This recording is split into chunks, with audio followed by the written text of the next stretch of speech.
ambapo waziri wa mawasiliano na teknolojia ya habari atasema kwamba bunge sasa likubali kupokea na kupitisha makadirio ya mapato na matumizi ya Wizara ya Mawasiliano na Teknolojia ya Habari kwa mwaka wa fedha 2025-2026.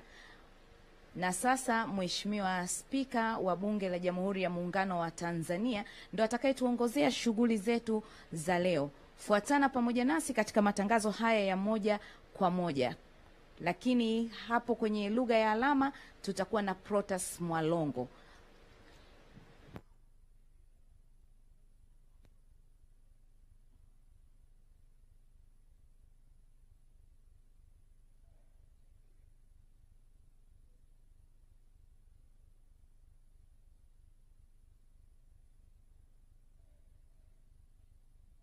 Na Christina, kama ulivyozungumza ni kwamba bila shaka katika uwasilishaji